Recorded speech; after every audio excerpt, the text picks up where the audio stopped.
আজকে আপনাদের সামনে আমি যে টপিকটা নিয়ে আলোচনা করব, যে বিষয়টি নিয়ে আলোচনা করব, সেটা অত্যন্ত গুরুত্বপূর্ণ একটি বিষয়। সেটা হলো মৃত্যুকে স্মরণ। বাস্তব একটি বিষয় নিয়ে আপনাদের সাথে আমি আলোচনা করতে যাচ্ছি, একেবারে বাস্তব বিষয়। সেটা হচ্ছে মৃত্যু। আমাদের সকলকে কিন্তু মৃত্যুবরণ করতে হবে, কিন্তু আমাদের চলাফেরা, আমাদের কথাবার্তা, আমাদের লেনদেন, আমাদের এই ভাব ভঙ্গিমা দেখে বোঝা যায়, মনে হয় যে আমরা চিরস্থায়ী এই পৃথিবীতে থাকার জন্য এসেছি। কিন্তু আমরা কি কেউ চিরস্থায়ী থাকবো? এটা ক্ষণিকের একটি জায়গা। সামান্য কিছুদিন এখানে আমরা অবস্থান করার জন্য এসেছি। যদি আমরা চিন্তা করে দেখি যে এই পৃথিবীটা যদি চিরস্থায়ী থাকার জায়গা হতো, তাহলে মুহাম্মদ সাল্লাল্লাহু আলাইহি ওয়াসাল্লাম তিনি থাকার অধিকার রাখতেন, কিন্তু তিনি থাকতে পারেন নাই। যদি আমরা বিষয়টি এমনভাবে চিন্তা করি যে যার সব থেকে ক্ষমতা বেশি, যার ক্ষমতা বেশি, রাজত্ব বেশি, জনসংখ্যা বেশি, মানে সব দিক থেকে পাওয়ারফুল এমন কোনো ব্যক্তি যদি থাকে, সে দুনিয়ায় চিরস্থায়ী থাকতে পারত। যদি এমন হতো, তাহলে ফিরআউন চিরস্থায়ী পৃথিবীতে থাকতে পারতেন, নমরুদ চিরস্থায়ী পৃথিবীতে থাকতে পারতেন। যেহেতু নমরুদকেও দুনিয়া থেকে বিদায় নিতে হয়েছে খুবই অপমানজনকভাবে, ফিরআউনকে খুব লাঞ্ছনাদায়কভাবে পৃথিবী থেকে বিদায় নিতে হয়েছে। তার মানে বোঝা যাচ্ছে যে কোনো ক্ষমতা, কোনো দাপট, কোনো রাজনৈতিক ক্ষমতা, যে কোনো মাধ্যম নিয়ে পৃথিবীতে থাকার কোনো ক্ষমতা নাই। তারপর যদি আমরা চিন্তা করি যে যার সব থেকে বেশি আল্লাহ ভীরুতা আছে, যে সব থেকে বেশি আল্লাহকে ভয় করে, যার ভিতরে তাকওয়া বেশি, সেই মনে হয় চিরস্থায়ী থাকতে পারত। বিষয়টি যদি এমন হতো, তাহলে মুহাম্মদ রাসূলুল্লাহ সাল্লাল্লাহু আলাইহি ওয়াসাল্লাম, তার মতন পরহেজগার ব্যক্তি পৃথিবীতে আর কেউ নাই, তার মতন তাকওয়াবান, তার মতন আল্লাহ ভীরু। এবং পৃথিবীতে যত মানুষ এসেছে, যত বান্দা এসেছে এবং আসবে, সকলের ভিতরে প্রিয় ব্যক্তিকে মুহাম্মদ সাল্লাল্লাহু আলাইহি ওয়াসাল্লাম, তাকেও এই পৃথিবীর বুকে চিরস্থায়ী থাকার সুযোগ দেওয়া হয় নাই। তাহলে আমরা এটা বুঝতে পারলাম যে পৃথিবীতে কেউ চিরস্থায়ী থাকবে না, আমাদেরকে এই পৃথিবীর বুক থেকে চলে যেতে হবে। সম্মানিত সমবেত মুসলিমবৃন্দ, তাহলে এই ক্ষণিকের জায়গা আমাদের অহংকার করার জায়গা নয়। এই ক্ষণিকের জায়গা আমাদের ইবাদত করার জায়গা, যাতে করে পরকালে আমি শান্তিতে থাকতে পারি। আল্লাহ সুবহানাহু ওয়া তাআলা তিনি আমাদেরকে এই জীবন, এই মৃত্যু সৃষ্টি করেছেন কেন? এটা কেন সৃষ্টি করলেন? আল্লাহ সুবহানাহু ওয়া তাআলা সূরাতুল মুলকের 2 নম্বর আয়াতে বলতেছেন, আল্লাযী খালাকাল মাউতা ওয়াল হায়াতা লিয়াবলুয়াকুম আইয়ুকুম আহসানু আমালা। যে আল্লাযী খালাকাল মাউতা, তিনি আল্লাহ যিনি খালাকাল মাউতা, মৃত্যুকে সৃষ্টি করেছেন, ওয়াল হায়াতা, এবং জীবনকে সৃষ্টি করেছেন। কেন? লিয়াবলুয়াকুম, তোমাদেরকে পরীক্ষা করার জন্য। আইয়ুকুম আহসানু আমালা, যে তোমাদের মধ্যে সব থেকে আমলে হাসানা কে করে, সৎ আমল কে করে, এটা দেখার জন্য আল্লাহ সুবহানাহু ওয়া তাআলা তিনি জীবন এবং মৃত্যুকে কি করেছেন? সৃষ্টি করেছেন। আল্লাহ সুবহানাহু ওয়া তাআলা এই আয়াতে বলতেছেন কি, আইয়ুকুম আহসানু আমালা। তিনি কিন্তু বলেন না আইয়ুকুম আকসারু আমালা। আকসার মানে অধিক আমল কে করে, এই দেখার জন্য সৃষ্টি করেছি, আল্লাহ এটা কিন্তু বলেন নাই। অল্প আমল করতে হবে, সেটা হতে হবে কি সৎ আমল, এবং নবী মুহাম্মদ সাল্লাল্লাহু আলাইহি ওয়াসাল্লাম এবং আল্লাহ দেখানো পদ্ধতিতে আদায় করতে হবে, সেটা যদিও আমলটা অল্প হোক না কেন। তাহলে আল্লাহ সুবহানাহু ওয়া তাআলা মৃত্যু এবং জীবনকে সৃষ্টি করেছেন একমাত্র পরীক্ষা করার জন্য, যে আমলের দিক থেকে আমরা কে কতটুকু সৎ আমল করতে পেরেছে, আমলে সালেহ করতে পেরেছে। আল্লাহ সুবহানাহু ওয়া তাআলা বলতেছেন, ফামান কানা ইয়ারজু লিকা রাব্বিহি ফালইআমাল আমালান সালিহা। যে ব্যক্তি চায় আল্লাহ সুবহানাহু ওয়া তাআলার সাথে সাক্ষাৎ করতে, সেজন্য আমালান সালিহান, সেজন্য সৎ আমল করে। তাহলে আল্লাহর সাথে সাক্ষাৎ করতে হলে আমাদেরকে সৎ আমল করতে হবে। সম্মানিত সমাগত বিশ্ববৃন্দ, মৃত্যু একটা চিরসত্য একটি বিষয়। পৃথিবীর সকল কিছু যদি অস্বীকার করা যায়, নাস্তিক আছে না, নাস্তিকদের সব অস্বীকার করে, বলে যে আমার রব বলতে কেউ নেই, নবী বলতে কেউ নেই, কোরআন হাদিস কিছু বিশ্বাস করি না। সে সমস্ত সব কিছু যদি অস্বীকার করেও এই মৃত্যুকে অস্বীকার করার কোনো সুযোগ নাই। সে জানে যে আমাকে মৃত্যুবরণ করতে হবে। সে বলে যে এমনি হয়েছে, আবার একদিন শেষ হয়ে যাব। এই যে শেষ হয়ে যাওয়া, এটাই মানে মৃত্যু, তাকে মৃত্যুবরণ করতে হবে। তাহলে পৃথিবীর সব কিছু অস্বীকার করা যায়, এমনকি নিজের স্রষ্টা রবকেও অস্বীকার করা যায়, কিন্তু মৃত্যুকে অস্বীকার করা যায় না।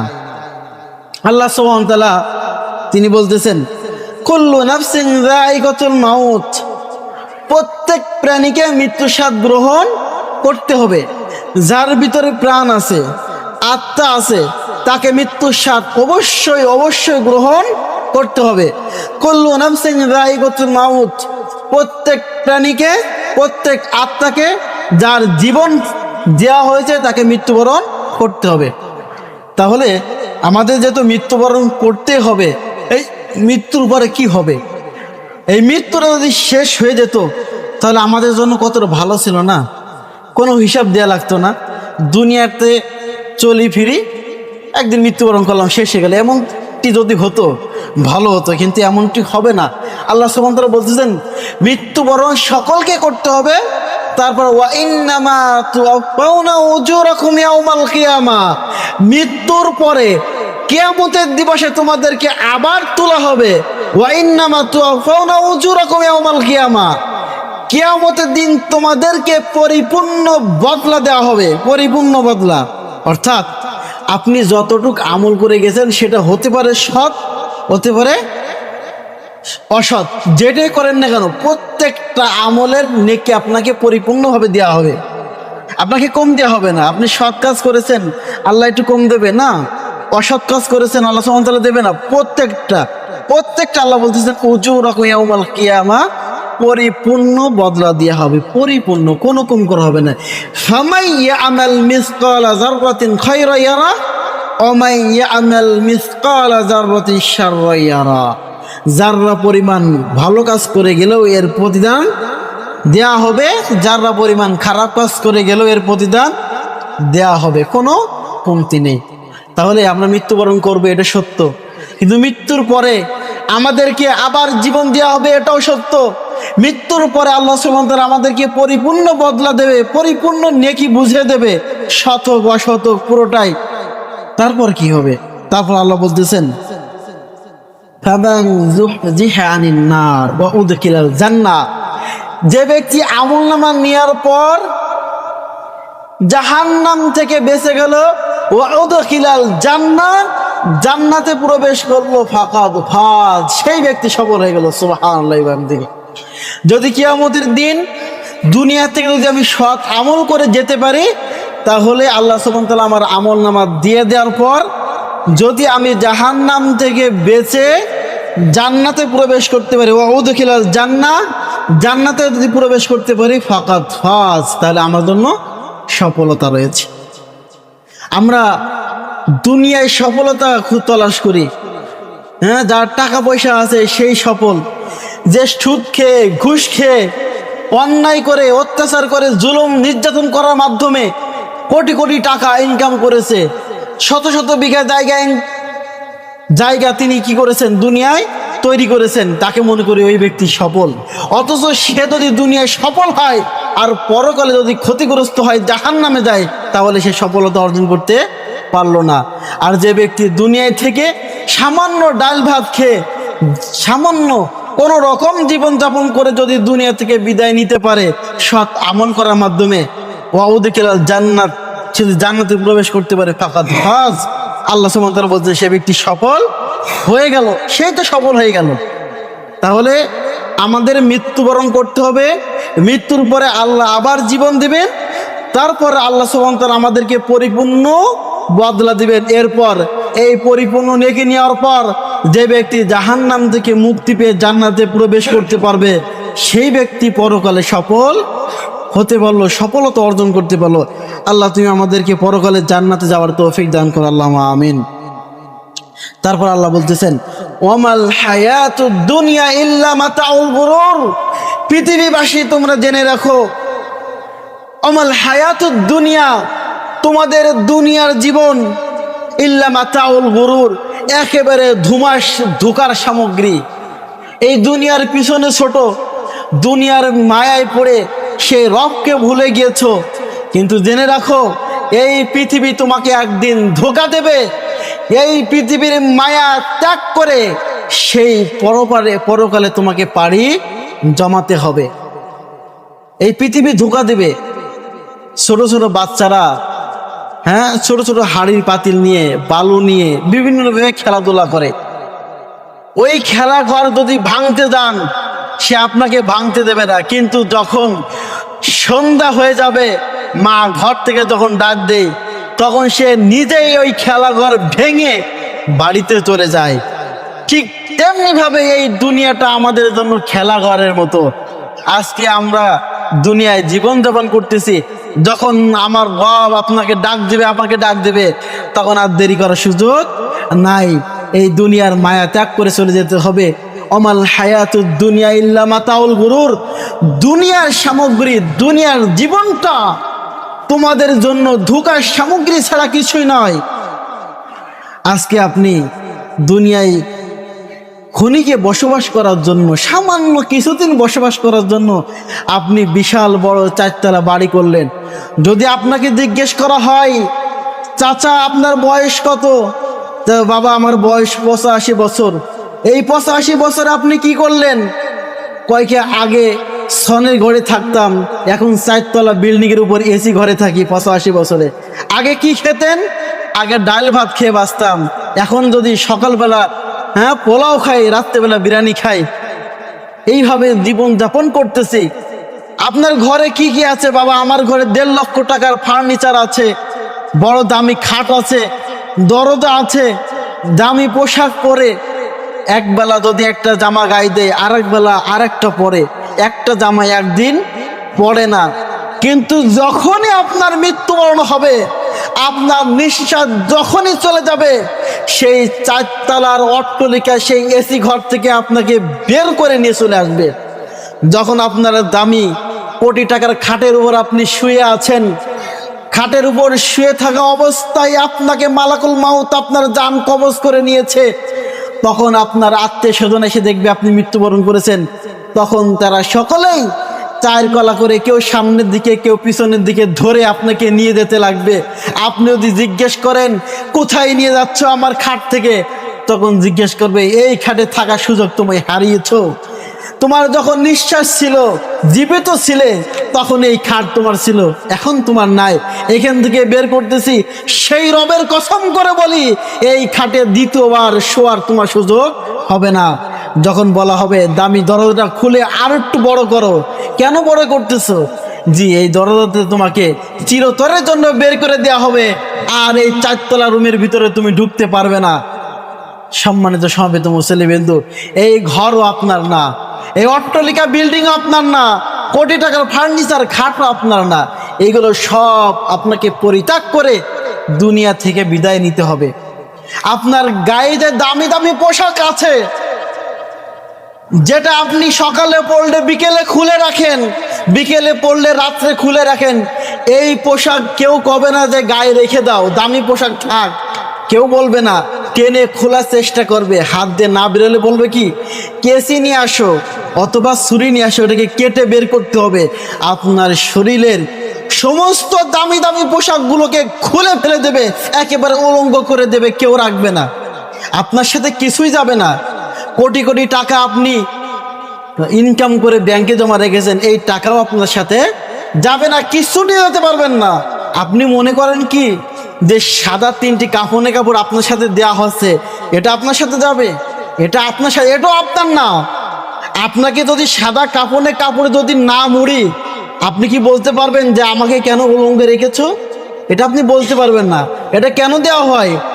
যাতে করে জীবিত মানুষ যারা আছে তাদের চক্ষু লজ্জা ঠেকানোর জন্য। যে গোসল করাবে সে লজ্জা ঠেকানোর জন্য, তার চোখে যেন আপনার লজ্জা স্থানটা না পড়ে। যারা আপনাকে দাফন করতে আসবে, যারা আপনার জানাজা পড়তে আসবে, তাদের চোখে যেন আপনার লজ্জা স্থান না পড়ে, এই জন্য আপনাকে 3 টুকরো কাপড় দেওয়া হচ্ছে। ওই 3 টুকরো কাপড় আপনার নয়, আপনার কি আমালান সলিহান, যে সৎ আমল করবেন এটাই হচ্ছে আপনার জন্য। তাহলে দুনিয়ার সমস্ত সবকিছু, ওয়ামাল হায়াতুদ দুনিয়া ইল্লা মাতাউল গুরুর, দুনিয়ার সমস্ত সবকিছু আপনাকে ধোঁকা দেবে। সবকিছু, কিছুই আপনার না। আপনার ছেলে আপনার, আপনার মেয়ে আপনার, আপনার জায়গা তুমি কিছু আপনার নয়। আপনি মনে করেন যে অফিসের চেয়ারটায় আপনি বসে আছেন, ওই চেয়ারে যদি একদিন আপনি না যান, আপনার অফিস চলে না। আজকে মৃত্যুবরণ করেন, ওয়াল্লাহি আল্লাহর কসম দিয়ে বলতেছি, 2 দিন 3 দিনের ভিতরে আপনার ওই চেয়ার দখল হয়ে যাবে। আপনি যেই ঘরে থাকতেন, আপনার অনুমতি ছাড়া ঘরে প্রবেশ করা যেত না, সেই ঘর দখল হয়ে গেছে, আর ঘর নাই। সম্মানিত সমাবেত মুসলিমবৃন্দ, এই দুনিয়াটা ধোঁকার সামগ্রী ছাড়া কিছুই নয়। আমি খালি বোঝাচ্ছি আপনাদেরকে, বোঝাতে চাচ্ছি দুনিয়াটা কেমন ধোঁকা। আপনার পিতা আপনার জন্মের পরে আপনার আকিকা দিয়ে নাম রেখেছেন আব্দুল্লাহ, আব্দুর রহমান, কিন্তু যখন আপনার নিঃশ্বাস বন্ধ হয়ে গেছে, আপনার নাম আর নাই, ওই নামের অধিকার আপনি হারিয়ে ফেলেছেন। তখন কেউ বলবে না যে আব্দুর রহমানের লাশটা কোথায়, তখন বলবে কি লাশ কোথায় রেখেছো? লাশটাকে দাফন করতে হবে, লাশটাকে গোসল দাও, লাশটাকে খাটিয়ে রাখো। তখন আপনার নামটাও পরিবর্তন হয়ে আপনার হয়ে গেছে, লাশে পরিণত হয়েছেন। তাহলে দুনিয়ার কোনো কিছু আপনার না।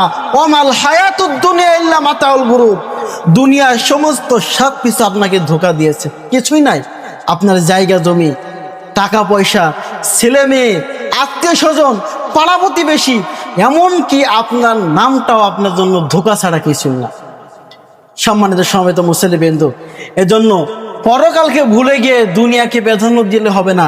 দুনিয়ায় কামাই করতে হবে, তবে পরকালকে সামনে রেখে পরকালকে গুরুত্ব দিতে হবে।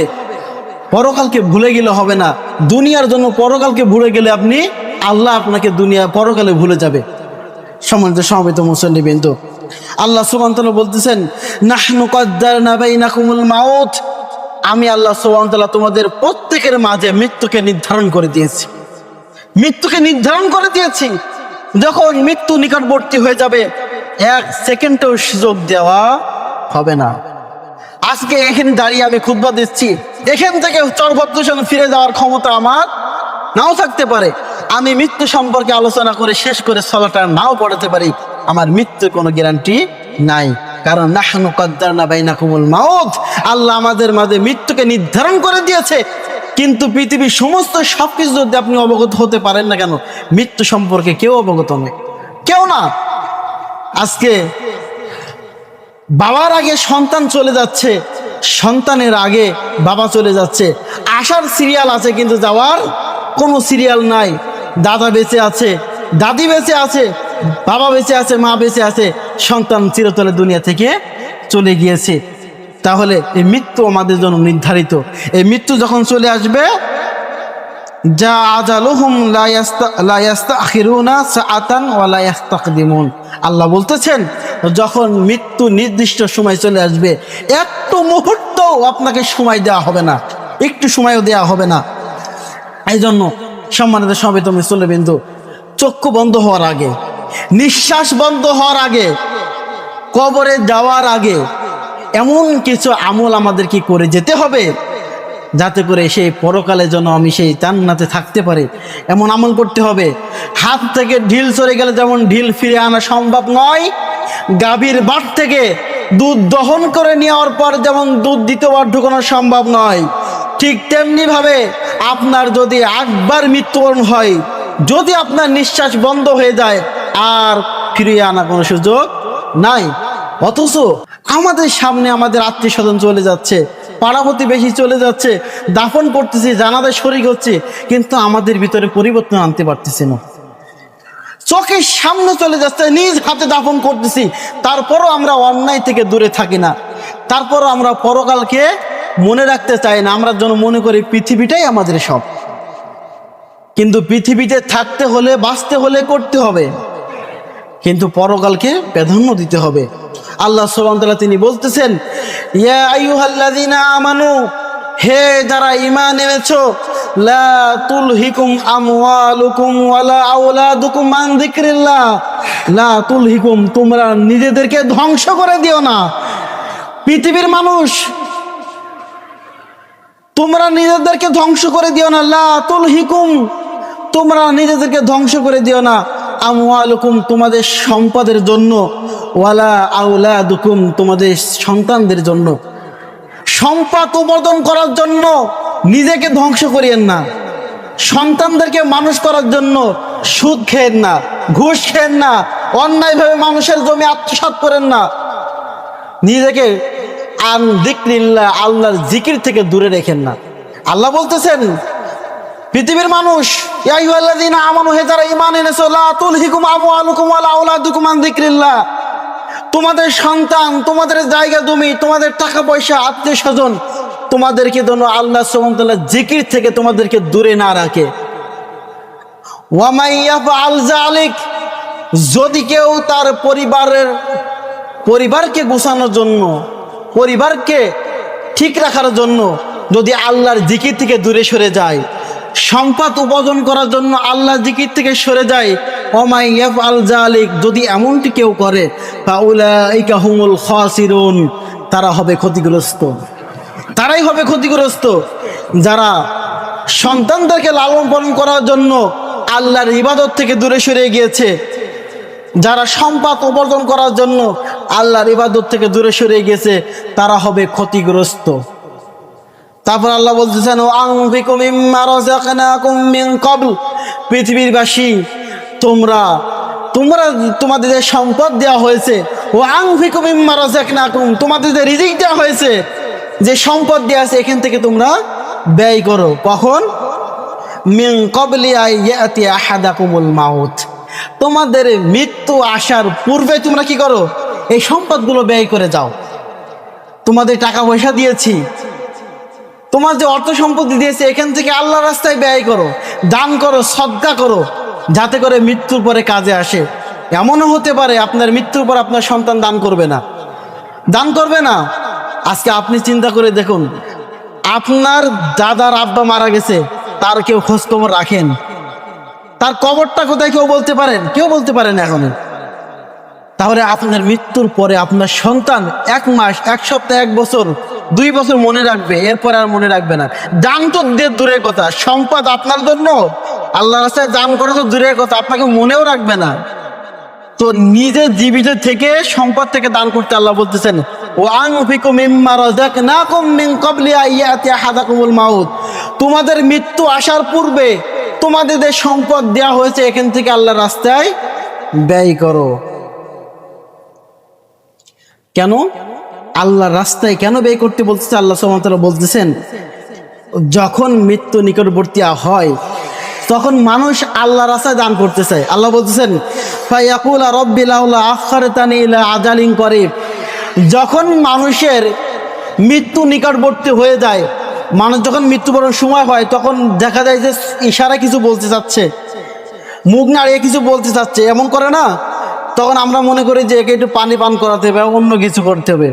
কিন্তু আল্লাহ বলতেছেন কি, ফায়াকুলা রাব্বি লাউলা আখারতানি ইলা আজালিন করিব, যখন দেখে মালাকুল মাউত তাকে দান কবজ করতেছে, তখন বলে, আল্লাহ আমাকে একটু সময় দাও, লাউলা আখারতানি ইলা আজালিন করিব, আল্লাহ আমাকে একটু সময় দাও, আমাকে একটু সময় দাও। একটু সময় দিলে কি করবে? সে বলতে, ফাআসাদদাকা ওয়া আকুম মিনাস সালিহিন, আল্লাহ তুমি যদি আমাকে একটু সময় দাও, তাহলে আমি সাদকা করব, ওয়া আকুম মিনাস সালিহিন, এবং সৎ বান্দাদের অন্তর্ভুক্ত হয়ে যাব। আল্লাহ কিন্তু আগেই বলেছে, যে তোমাদের সম্পদ দিয়েছি, এখান থেকে তুমি আল্লাহ রাস্তায় ব্যয় করো। কারণ যখন মৃত্যু নিকটবর্তী হয়ে যাবে তখন বলবে লাউলা আখারতানি ইলা আজালিন করিব, আল্লাহ আমাকে একটু সময় দাও, একটু সময় দাও, একটু সময় দাও। ফাআসাদদাকা ওয়া আকুম মিনাস সালিহিন, আমি সাদকা করি এবং সৎ ব্যক্তিদের অন্তর্ভুক্ত হয়ে যায়। তখন কি আর সময় দেওয়া হবে? আর সময় দেওয়া হবে না। সম্মানিত সভাপতি মুসল্লিবৃন্দ, এই যে যখন মানুষ মৃত্যু নিকটবর্তী হয়ে যায় তখন পৃথিবীর এত ইবাদত থাকতে সাদকা কথা কেন বলে? হজ আছে, জাকাত আছে, সিয়াম আছে, সলাত আছে, আরো অনেক ইবাদত আছে না? এই সমস্ত ইবাদতের কথা বাদ দিয়ে সাদকার কথা কেন বলে? কারণ যদি কোনো ব্যক্তি বলে আল্লাহ আমাকে একটু সময় দাও, আমি হজ করে আসি, তাকে যদি সেই সময় আসে হজ করার, সেই সৌদি আরবে যাওয়া, হজের সময় আসা, এই সময়টা তার নাই। সালাত আদায় করতে গেলেও তো কমপক্ষে উযু করতে হবে, কেবলামুখী করতে হবে, এই সময়ও তো নাই। জাকাত দিতে গেলে সম্পদের হিসাব করা লাগবে, এই সময় নাই। কিন্তু সাদকা যদি আল্লাহ একটু সময় দেয় তাহলে সে বলতে পারে যে আমার খানখানাপুর, আমার 1 বিঘা জমি আছে, আমি আত্মাউল মাঝের জন্য দান করে দিলাম। এই কথা বললে তো দান হয়ে গেল। এই দানটা যদি করে দেয় তাহলে আল্লাহ সুবহানাহু ওয়া তাআলা তাকে সৎ ব্যক্তিদের অন্তর্ভুক্ত করে দেবে। এই জন্য সে সমস্ত ইবাদতের বাদ দিয়ে শুধুমাত্র বলে আল্লাহ তুমি একটু সময় দাও, সাদকা করি। রাসূল সাল্লাল্লাহু আলাইহি ওয়াসাল্লাম বলেছেন যে কোনো ব্যক্তির কবরে যদি শাস্তি হয়, এমন তো অবস্থায় যদি কেউ সেই মৃত্যু ব্যক্তিকে উদ্দেশ্য করে দুনিয়াতে যদি কেউ দান সদকা করে, তাহলে তার কবরের আযাব এমনিভাবে লিভে যায় যেমনিভাবে জ্বলন্ত আগুনের ভিতরে পানি দেওয়ার সাথে পানি লিভে যায়, ঠিক এমনিভাবে তার কবরে আযাব বন্ধ হয়ে যায়। এজন্য মানুষ মৃত্যুর সময় সমস্ত ইবাদতকে বাদ দিয়ে সে দান করতে চায়, সদকা করতে চায়, কিন্তু সেই সময় সদকা করার আর সুযোগ থাকবে না। সম্মানিত সমবেত মুসল্লিবৃন্দ, এই জন্য জীবন থাকা অবস্থায়, জীবিত থাকা অবস্থায় আল্লাহর ইবাদত করুন, আল্লাহ রাস্তায় ব্যয় করে যান, সদকা করে যান। রাসূলুল্লাহ সাল্লাল্লাহু আলাইহি ওয়াসাল্লাম বলেছেন, যখন কোনো ব্যক্তি মৃত্যুবরণ করে তখন সেই ব্যক্তিকে অনুসরণ করে 3টি জিনিস কবর পর্যন্ত যায়, 2টি ফিরে আসে, 1টি অবশিষ্ট থেকে যায়। 1, সেই মৃত্যু ব্যক্তিকে অনুসরণ করে তার কবর পর্যন্ত যায় তার আত্মীয় স্বজন। 2, তার সম্পদ। 3, তার আমল। 2টি জিনিস ফিরে আসে, তার আত্মীয় স্বজন তাকে কবরে রেখে ফিরে চলে আসে। 2, তার ধন সম্পদ যা সাথে যায় সেগুলো ফিরে চলে আসে। একটা আমল অবশিষ্ট থেকে যায়, সেটা হচ্ছে আপনার সৎ আমল। যেটা আপনি দুনিয়া থেকে করে গিয়েছেন সেই আমলগুলো আপনার জন্য অবশিষ্ট থেকে যায়। আপনার আত্মীয় স্বজন আপনাকে দাফন করে চলে আসবে, কেউ আপনার জন্য থাকবে না যে আমার বাবা তো অন্ধকার কবরে থাকতে পারে না, আমি বাবার সাথে থাকি, কেউ থাকবে না, সেই কবরে রেখে চলে আসবে। আপনার সম্পদ যতগুলো যাবে সব চলে আসবে, কিন্তু আপনার আমল, শুধুমাত্র আমল থাকবে, আর কিছুই না। রাসূলুল্লাহ সাল্লাল্লাহু আলাইহি ওয়াসাল্লাম বলতেছেন যে মৃত্যু ব্যক্তির তার মৃত্যুর পরে সমস্ত আমলের পথ বন্ধ হয়ে যায়, 3টি আমলের পথ খোলা থাকে। 1 নম্বর হলো সদকায়ে জারিয়া। আপনি মৃত্যুবরণ করার আগে আল্লাহর রাস্তায় সদকায়ে জারিয়া হিসেবে কিছু করে যান, যেটা আপনার মৃত্যুর পরে জারি থাকবে। সেটা হতে পারে একটি মসজিদ করলেন, হতে পারে একটা মাদ্রাসা করলেন, হতে পারে একটা টিউবওয়েল করে দিলেন যেটা চলমান দান, সেটা হতে পারে মসজিদে একটা ফ্যান ক্রয় করে দিলেন, যতদিন পর্যন্ত এই ফ্যানটা থাকবে আপনি নেকি পেতে থাকবেন। 1 নম্বর হচ্ছে সদকায়ে জারিয়া। 2 নম্বর হলো এমন সন্তান আপনি তৈরি করে যাবেন যে সন্তান আপনার মৃত্যুর পরে আপনার জন্য আল্লাহর কাছে 2 হাত তুলে দোয়া করতে পারবে, রব্বির হামহুমা কামা রব্বায়ানি সগীরা। এমন একটি সন্তান আপনি তৈরি করে যান। সৎ সন্তান, ওয়ালাদান সলিহান, একজন সৎ সন্তান তৈরি করে যান, যে সন্তান আপনার জন্য আপনার মৃত্যুর পরে আপনার জন্য দোয়া করতে পারে। কিন্তু দুর্ভাগ্য হলেও সত্য, আজকে আমরা সন্তানদেরকে দ্বীনি শিক্ষা শিক্ষিত করতে চাই না। আজকে সন্তানদেরকে আমরা এমন অবস্থা করে ফেলেছি, ছোটকাল থেকে সন্তান আমাদের কথা শোনে না, তাদেরকে বিভিন্ন লেখাপড়ার মাধ্যমে, বিভিন্ন শিক্ষা দেওয়ার মাধ্যমে তাদেরকে এমন করে ফেলেছি, তারা তো আমার জন্য দোয়া করে তো দূরে থাক, আমার নামও নিতে পারে না।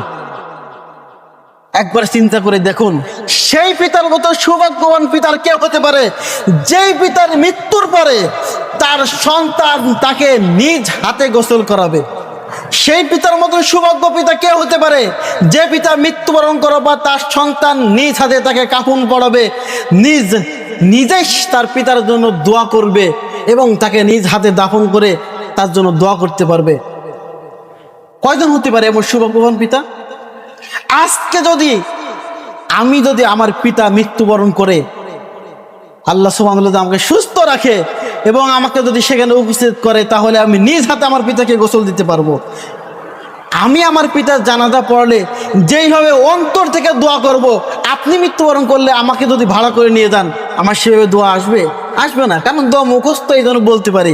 কিন্তু যখন আল্লাহর কাছে দোয়া করব, আল্লাহুম্মা গফির লাহু ওয়ারহামহু ওয়া আফিহি ওয়াফু আনহু, যখন নিজে আমার পিতার জন্য দোয়া করব, আল্লাহ রাসূল সাল্লাল্লাহু আলাইহি ওয়াসাল্লাম বলতেছেন, সৎ সন্তান যখন আল্লাহর কাছে দোয়া করে তার পিতার জন্য আল্লাহ দোয়া কবুল করে নেয়। তাহলে আমি আমার পিতার জন্য দোয়া করতে পারবো। কিন্তু দুর্ভাগ্য তো সেই পিতার জন্য যেই পিতা মৃত্যুর আগে একটা সন্তান তৈরি করতে পারলো না, একটা আলেম সন্তান তৈরি করতে পারলো না, একটা হাফেজ তৈরি করতে পারলো না। আপনার মৃত্যুর পরে আপনার জানাজা পড়ার জন্য ভাড়াটিয়া হুজুর লাগে, জানাজা পড়ার জন্য আপনার মৃত্যুর পরে গোসল দেওয়ার জন্য মানুষ ভাড়া করে আনা লাগে, আপনার মৃত্যুর পরে আপনার জানাজা পড়ানোর জন্য, আপনার কবর জিয়ারত করার জন্য ভাড়াইতে হুজুর নিয়ে আসা লাগে। হুজুর কি দোয়া করবে? হুজুর তো টাকার জন্য দোয়া করবে। হুজুরকে 500 টাকা দিবেন, হুজুর খুশি আপনার জন্য দোয়া করবে। সন্তানের দোয়া আর হুজুরের দোয়া কি এক হবে? কখনো এক হবে না। একটা গল্প বলি যে একজন ভাত খাচ্ছে, ভাত খেতে খেতে পিঠে এক জায়গায় চুলকাচ্ছে। তখন তার স্ত্রীকে বলতেছে, আমার একটু চুলকিয়ে দাও তো যেখানে হাত দিয়েছে বলতেছে এখানে না, আর একটু সামনে। যেখানে আর সামনে হাত দিয়ে ওখানে না, ডানে। যখন ডানে হাত দিয়ে কি না বামে দাও, বামে যখন হাত দেই কয়েক আর একটু নিচে দাও, মানে জায়গা মতন হাত পৌঁছেতেছে না। তাহলে হুজুর নিয়ে এসে যদি আপনি দোয়া করেন আপনার পিতার জন্য, হুজুর কি দোয়া করবে? হুজুর তো জানেন আপনার পিতা কি কাজ করেছে। হুজুর তো এসে নিজে বলবে রব্বির হামহুমা কামা রাব্বায়ানি সগীরা। দোয়া কার জন্য করলো? হুজুর তার বাপের জন্য করে গেল। এই দোয়াটা যদি আপনার সন্তানকে শিক্ষা দিতেন, এই দোয়াটা যদি আপনার সন্তান শিক্ষা দিত, সন্তান শিক্ষা পেত, তাহলে অবশ্যই আপনার কবরের পাশে দাঁড়িয়ে দু হাত তুলে চোখের পানি ফেলে আপনার জন্য দোয়া করতে পারতো। কিন্তু আপনার জন্য দুর্ভাগ্য, আপনার সন্তানকে তিনি শিক্ষিত করতে পারলেন না। এজন্য মৃত্যুর পূর্বে 3টি আমল অন্ততভাবে করে যাবেন। 1, সদকায়ে জারিয়া। 2, আপনার সন্তানকে দ্বীনি শিক্ষিত করেন। 3 নম্বর হলো এমন উপকারী এলেম আপনি দেখে গেলেন যে এলেমটা আপনার মৃত্যু পরে কাজে আসতে পারে। সেটা হতে পারে আপনি কিছু বই ক্রয় করে মুসলিম মাদ্রাসায় দিলেন, যেখানে ছাত্ররা লেখাপড়া করলো। এমনও হতে পারে আপনি একটা ছাত্রর পড়ালেখার খরচ আপনি বহন করলেন। এই ছাত্রটা আলেম হয়ে যতদিন দিনের কাজ করবে আপনি সেই নেকিটা পেতে থাকবেন। সম্মানিত সভাপতি মুসল্লিবৃন্দ, যেটা বলতে চাচ্ছিলাম যে মৃত্যুর পূর্বে আমাদের কিছু আমল করতে হবে। এমন কিছু আমল করে যেতে হবে যে আমল মৃত্যুর পরে আপনার আমার কাজে লাগবে। আপনার মৃত্যুর পরে কেউ আপনার জন্য দান করতে চাবে না, কেউ দান করবে না। আপনার মৃত্যুবরণ করার সাথে সাথে আপনার সম্পদগুলো বন্টন করার জন্য মারামারি লেগে যাবে। কেউ 1 ইঞ্চি কম নেবে না। কেউ বলবে না যে আমার এই সম্পত্তি দান করে দিলাম। আমি বাস্তবে একটা ঘটনা বলি, বাস্তব ঘটনা, আমার নিজের ঘটনা। সেটা হচ্ছে আমার দাদা অনেক আগে মারা গেছে। আমার দাদি মারা গেছে এই গত ডিসেম্বর মাসে। আমার দাদির নিজের সম্পত্তি ছিল 10 কাঠা।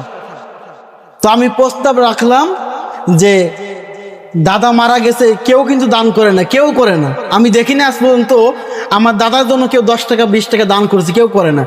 তো দাদি মারা যাওয়ার পর আমি প্রস্তাব রাখলাম যে আমার দাদির যে 10 কাঠা জমি আছে এটাকে ভাগ করা হবে না, এই 10 কাঠা জমি আল্লাহর রাস্তায় দান করে দেব। এখান থেকে সবাই মানে এই জমিটা যে ফসল আসবে এই ফসল আল্লাহর রাস্তায় পুরোটা দান করে দেবো। এই জমিটা বিক্রি হবে না, মাঠের জমি তো, এখানে দান করলে কয় টাকা বা আসবে। কিন্তু এই সম্পত্তিটা যদি আমরা প্রতি সিজনে ফসল ফলাই, সেখান থেকে যে ফসলটা আসবে মসজিদ মাদ্রাসাতে দান করে দেব।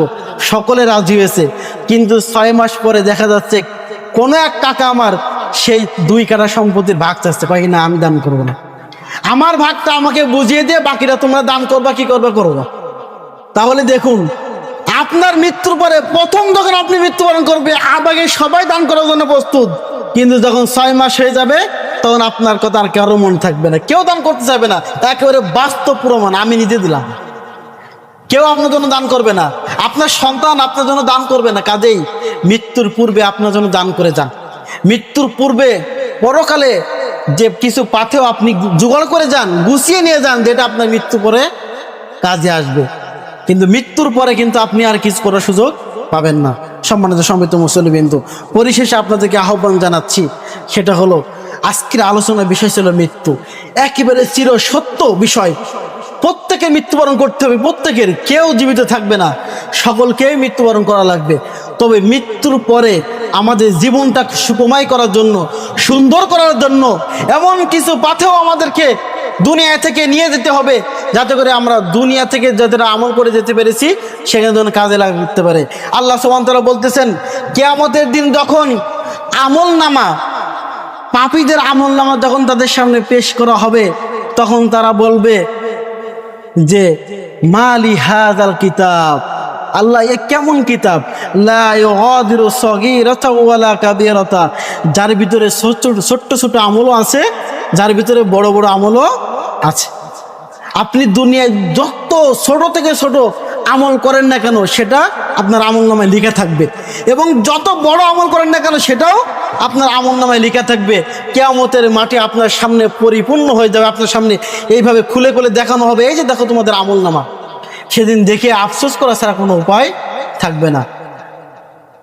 কাজে আমাদেরকে দুনিয়ায় আমল করতে হবে, সৎ আমল, অন্যায় থেকে দূরে থাকতে হবে, সুদকে বর্জন করতে হবে, জেনা ব্যভিচারে বর্জন করতে হবে, চুগলখড়ি বর্জন করতে হবে, যথাসময়ে 5 ওয়াক্ত সালাত আদায় করতে হবে, এবং আমার সম্পত্তি উপার্জন করতে গিয়ে, ছেলে মেয়ে লালন পালন করতে গিয়ে যেন আল্লাহ জিকির থেকে যেন আমরা বিরত না থাকি। আল্লাহ জিকির থেকে যদি আমরা বিরত থাকি তাহলে আমরা অবশ্যই ক্ষতিগ্রস্তের ভিতরে নিমজ্জিত হব। আল্লাহ সুবহানাহু ওয়া তাআলা আমাদেরকে বুঝার এবং সে অনুযায়ী আমল করার তৌফিক দান করুক, আল্লাহুম্মা আমিন। পরিশেষে আর কয়েকটি আয়াতের অনুবাদ করে শেষ করব। সম্মানিত সমবেত মুসল্লিবৃন্দ, দুনিয়াতে যে আমল করে যাবেন সেটা কিন্তু পরকালে আপনি পাবেন। আল্লাহ সুবহানাহু ওয়া তাআলা বলতেছেন, ওয়া আম্মা মান উতিয়া কিতাবাহু বিশিমালি, যখন কিয়ামতের মাঠে তাদের আমল নামা যখন বাম হাতে দিয়ে দেওয়া হবে, ফায়াকুলু ইয়া লাইতানি লাম উতিয়া কিতাবিয়া, তখন সেই পাপী ব্যক্তি বলবে, হায় আফসোস, যদি আজকে আমার হিসাব না নেওয়া হতো। সেদিন আপনি আর আমি যারা দুনিয়ায় পাপ করে গেছি, অন্যায় করেছি, মানুষের উপর জুলুম করেছি, সালাত আদায় করিনি, সিয়াম পালন করিনি, যাকাত দেই নাই, তারা কিয়ামতের মাঠে বলবো, ইয়া লাইতানি লাম উতিয়া কিতাবিয়া, হায় আফসোস, যদি আজকে আমার হিসাব না দেওয়া হতো, যদি আমার আজকে হিসাব না নেওয়া হতো, ওয়ালাম আদি মা হিসাবিয়া, যদি আজকে আমার হিসাব না দেওয়া লাগতো। এই কথা বলে সেদিন আফসোস করা ছাড়া কোনো উপায় থাকবে না। সেদিন আফসোস করা ছাড়া কোনো উপায় থাকবে না। সেদিন কি বলবেন, মা আগনা আন্নি মালিয়া, হায় আফসোস, আজকে আমার সম্পদ আমার কোনো কাজে আসলো না। আমি দুনিয়ায় এত সম্পত্তি উপার্জন করেছি, এ কোনো কাজে আসলো না। মা আগনা আন্নি মালিয়া, আমার কোনো সম্পদ কাজে আসলো না। হালাকা আন্নি সুলতানিয়া, এবং আমার যে ক্ষমতা ছিল, আমার যে পাওয়ার ছিল, সমস্ত সব কিছু ধ্বংস হয়ে গেল। সেদিন আপনাদের কোনো ক্ষমতা কাজে আসবে না, আপনার সম্পত্তি কাজে আসবে না। সেদিন আল্লাহ সুবহানাহু ওয়া তাআলা বলবেন, খুযুহু ফাগুল্লু, ফেরেশতা থেকে বলবে, ওদেরকে ধরো, ধরে শিকল বেঁধে জাহান্নামের ভিতরে আটি বেঁধে বেঁধে নিক্ষেপ করো।